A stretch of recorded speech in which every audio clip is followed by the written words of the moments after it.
Salut mes chers amis, je suis très heureux de vous retrouver encore aujourd'hui sur ma chaîne YouTube et n'oubliez pas de laisser vos commentaires, de liker et de partager cette vidéo ou aussi de vous abonner.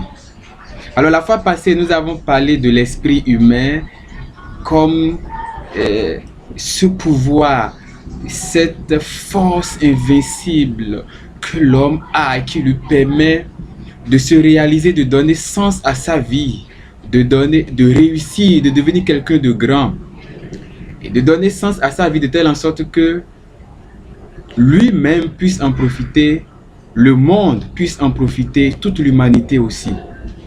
Mais nous avons aussi dit que c'est aussi une force de résistance contre l'injustice, c'est une force aussi d'unification de toutes les cultures et donc une force aussi qui nous permet de nous sentir chacun comme citoyen de ce que nous pouvons appeler la civilisation universelle des hommes.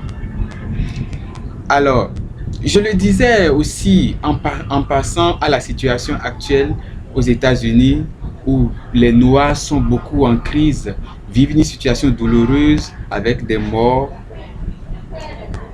Et comme le dit l'apôtre Saint Paul, pleurez avec ceux qui pleurent, riez avec ceux qui rirent.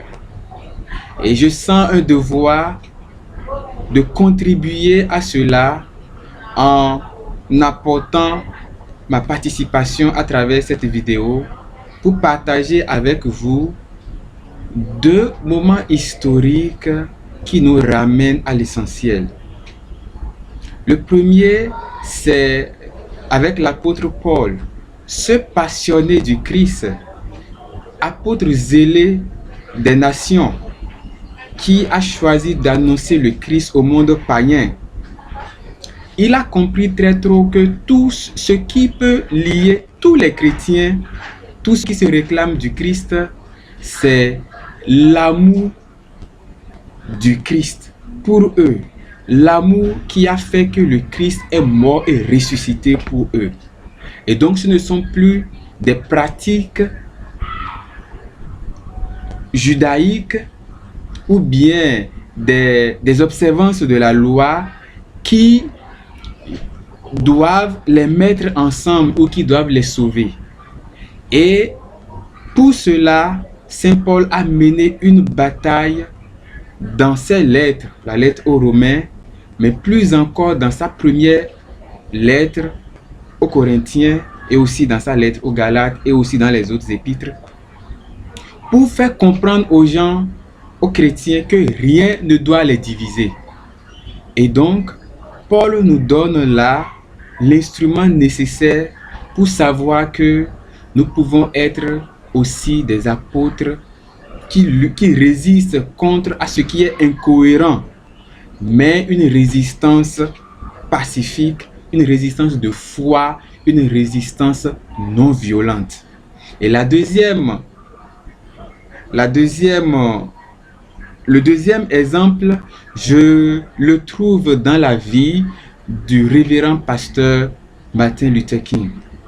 Ce grand passionné du Christ, ce grand intellectuel, un grand sociologue et un grand anthropologue qui connaissait bien la mentalité et les situations aux États-Unis dans les années 60, à l'issue de la marche sur Washington en 1963, laissé à tous les Noirs l'arme fondamentale de lutte contre le racisme qui est le principe de la non-violence. Et à l'issue de ce discours, il va se retrouver devant des lycéens en Philadelphie en 1964, donc plutôt 65, pour leur dire que dans leur principe de vie, ils doivent avoir un engagement fondamental pour les principes éternels de justice, de beauté et d'amour. Ils ne doivent laisser personne les rabaisser ou les écraser au point où ils soient obligés de les haïr.